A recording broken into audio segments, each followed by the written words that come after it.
তো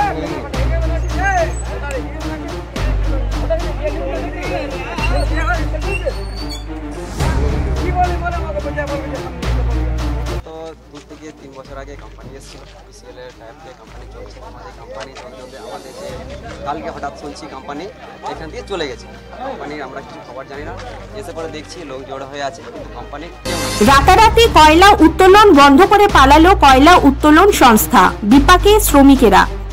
ঘটনাটি ঘটেছে আসানসোল ইসিএল এর সালানপুর এরিয়ার অন্তর্গত মোহনপুর খোলামুখ খনিতে কর্মরত শ্রমিকদের অভিযোগ শুক্রবার রাতারাতি অভিযান নামক ওই কয়লা খনির বেসরকারি কয়লা উত্তোলনকারী সংস্থা কয়লা উত্তোলন বন্ধ করে পালিয়ে যায়। এর জেরে বিপাকে পড়েছেন ওই কয়লা খনিতে কর্মরত শ্রমিকেরা। ওই বেসরকারি সংস্থাতে কর্মরত শ্রমিকেরা জানান ওই খনিতে প্রায় 400 জন কর্মচারী রয়েছেন এবং গত 3 মাস থেকে তাদের প্রত্যেকের বেতন বকেয়া রয়েছে।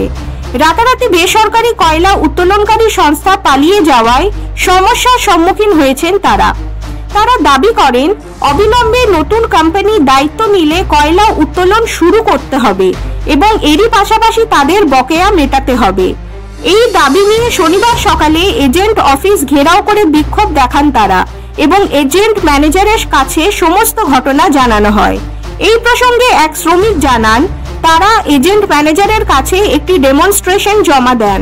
তাতে জানানো হয় যে কোম্পানি তাদের কাছে কোনো লিখিতভাবে কিছু জমা নেয়নি, তবে যে সমস্ত শ্রমিকদের বেতন বকেয়া রয়েছে সেই বকেয়ার টাকা ফেরত দেওয়া হবে এবং অন্য কোনো কোম্পানি আসলে তাদের চাকরিতে নিয়োগ করা হবে। Bureau report, read news. ঘটনা কাল রাত্রিতে শুনছি হঠাৎ যে কোম্পানি তার মেশিনপত্র এবং গাড়ি ফাড়ি যে আছে উঠিয়ে নিয়ে চলে গেছে। অভিযান কোম্পানি পাহাড়গড়ায় মাইন্স চালাতো কয়লা উত্তোলন না মানে কোম্পানির তো কেউ নেই এখানে, যা আছে সব লোকাল ওয়ার্কাররা এসে আছে, দাঁড়িয়ে আছে চাকরি হারা মানুষরা। তো 3 মাসের পেমেন্ট বাকি, এখন ফ্যামিলি আছে, স্কুলের বেতন বাকি আছে মেয়ে বাচ্চার। আবার নতুন করে চালু হোক, নতুন কোম্পানি আসুক, ইসিএলের কাছে এটাই আবেদন করছে। বলেছি সব হয়েছে বিগত 2 থেকে 3 বছর আগে কোম্পানি এসেছিল পিসিএল এর টাইপ থেকে কোম্পানি চলছে আমাদের কোম্পানি চলতে আমাদের যে কালকে হঠাৎ শুনছি কোম্পানি এখান থেকে চলে গেছে কোম্পানির আমরা কিছু খবর জানি না এসে পরে দেখছি লোক জড়ো হয়ে আছে কিন্তু কোম্পানির কেউ নেই, কোনো মেশিনপত্র স্টাফ কেউ নেই, খালি আমরা লোকাল স্টাফ।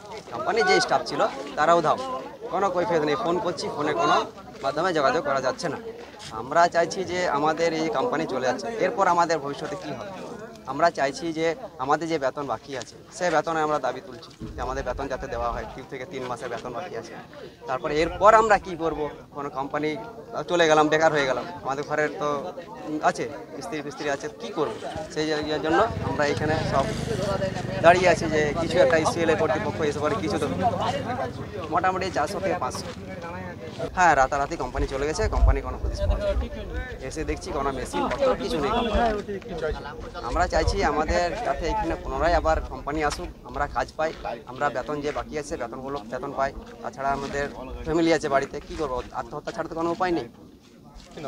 আমার নাম হলো গোপীনাথ।